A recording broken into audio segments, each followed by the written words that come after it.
that's sort of the dividing line politically. Our neighborhood is every other house is Republican or Democrat. I walked around with the ward leader, Jim Donnelly, and a state senator, Jim Dillon.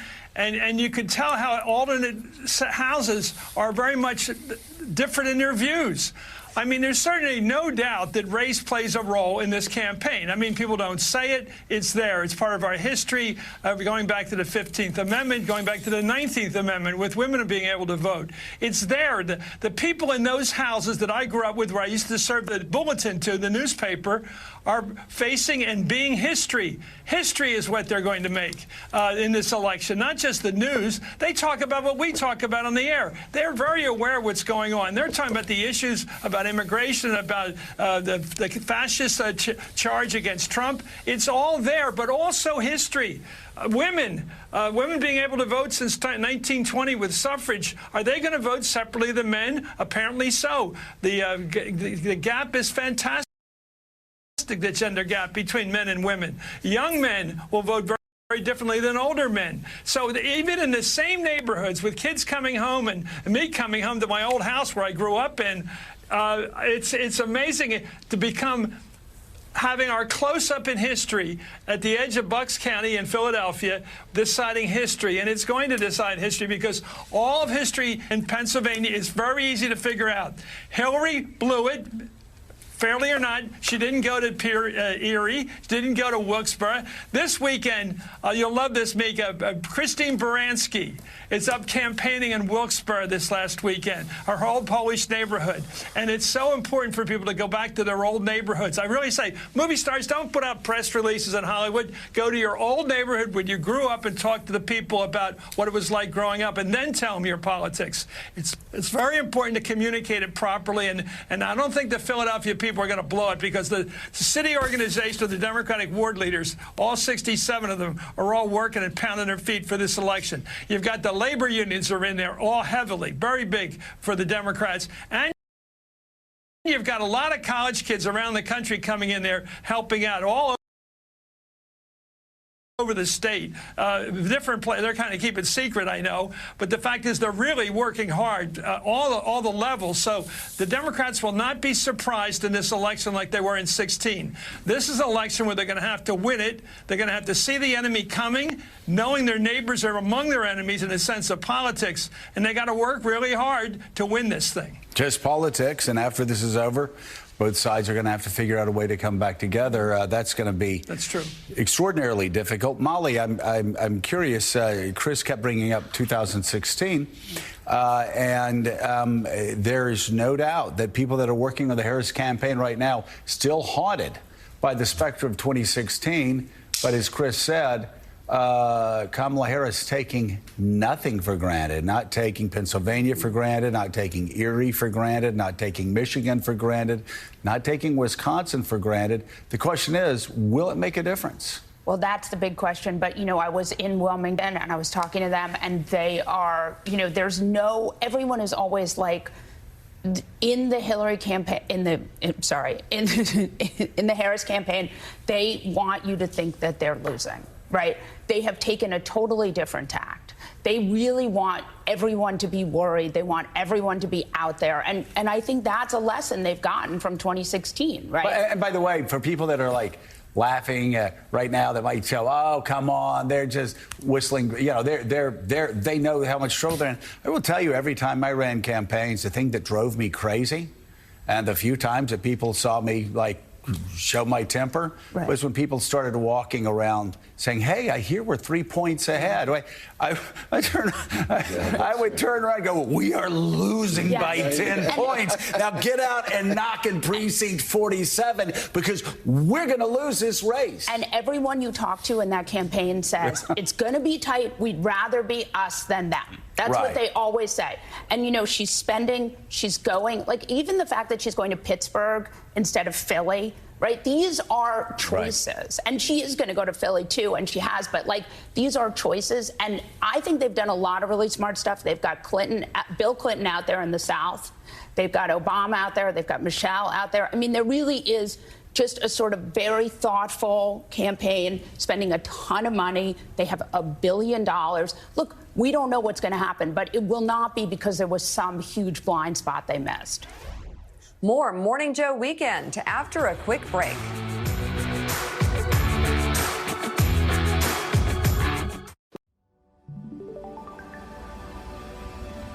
Precise designs, subtle curves, curated upgrades, elevated design for thoughtful living. Thuma. Where'd you get those shoes? The ones that take game night next level. That belong center stage.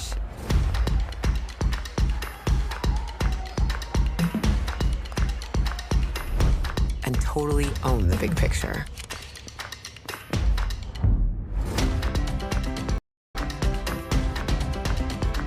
A shoe for every you. At DSW. October celebration in Slotomania. The #1 free slots game starts with 10. 10 days of amazing benefits and gifts. For 10 days, we'll give you 10 free spins on the most favorite slots. Multiply your daily bonus by 10. Multiply your wins on your first 100 spins. And so much more. Download Slotomania now and start your 10-day celebration.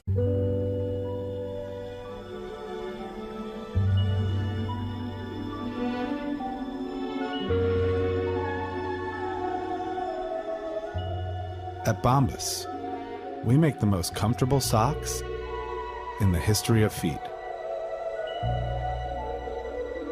So comfortable, you'll wish you had more. Visit bombas.com and get 20% off your first order. I've been using this product called Muesli, and I've been telling everybody about it because it's been life-changing to me. I go into a lot of things thinking it's not going to work, and I thought Muesli would be the same thing, but it wasn't. People are like, what are you doing? Because my skin looks completely different than it did. I feel like people can see me for me because of how confident I feel. Find the real you again. Go to muesli.com/TV. How am I gonna find a doctor when I'm hallucinating? What do you think, Beaver Monster? What about ZocDoc? ZocDoc?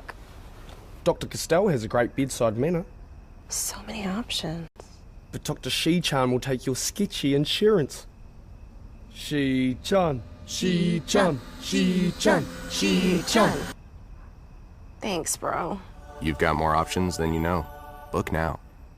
Hi, my name is Dave, and I hate money, which is why I don't like Rocket Money. Rocket Money says it can save its customers up to $740 a year by finding and canceling unwanted subscriptions, negotiating your bills by uploading a photo through the app, and helping you build a custom budget to fit your lifestyle, which is great for people who love money. But that's not me. Why has America accepted the wait for payday? When life doesn't wait for you to get paid. Introducing MyPay from Chime, a revolutionary new way of getting your pay when you want. Get up to $500 of your pay before payday. No interest, no credit check, no mandatory fees. When any day is payday, it's a good day. Get paid when you say with MyPay. Get started at Chime.com.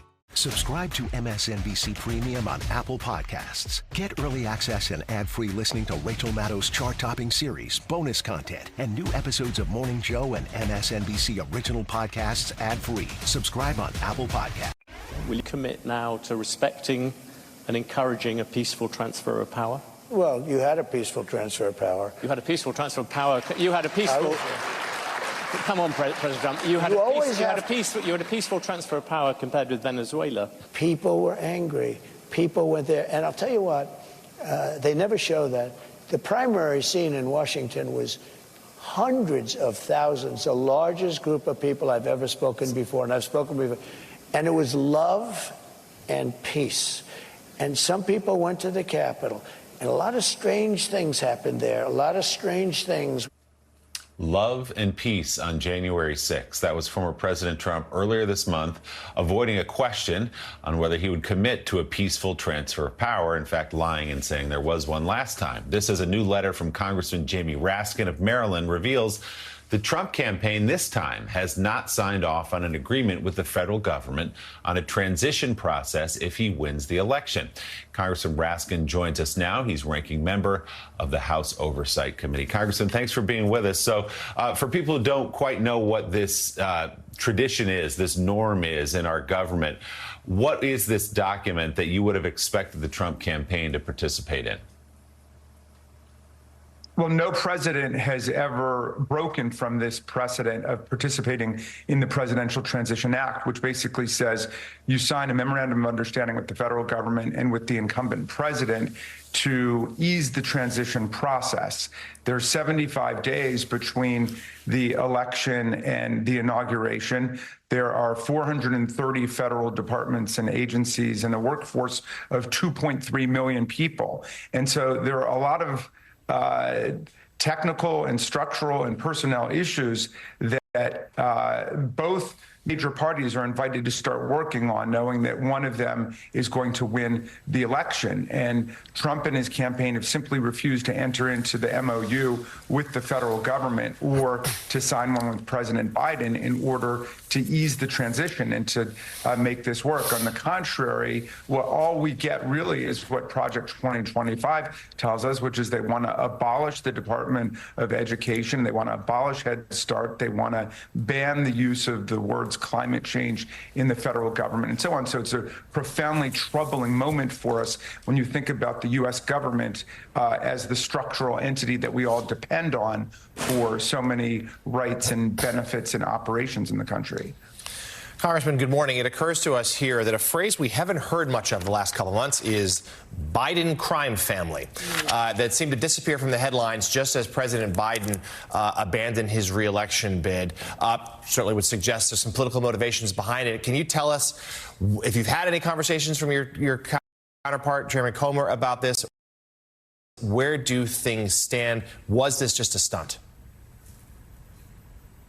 Well, yeah, they've completely dropped that. I mean, you know, they said this was a world historical emergency with the Biden crime family, but of course it was all about the election. Now they're talking about, I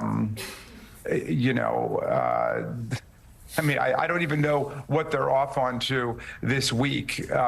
It might be the transgender stuff, who knows? But anything to throw sand in the gears and smoke in the air. They have no plan for actually taking over the U.S. government and making it work, but they want to shut down large parts of the U.S. government. And then what they would like to do is to begin to deport 10 or 12 million people and fundamentally change the character of American government and American society. So it's a profoundly troubling moment when you look at the real functions of the U.S. government, the Environmental Protection Agency, NOAA, the NIH, the Department of Defense.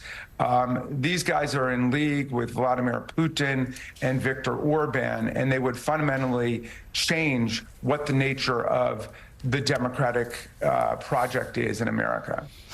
Congressman, Senate tough seats are up for grabs there, and Democrats really have some dismal prospects. How about the House? How are you feeling about the House? Is there any hope that Democrats could win back the House?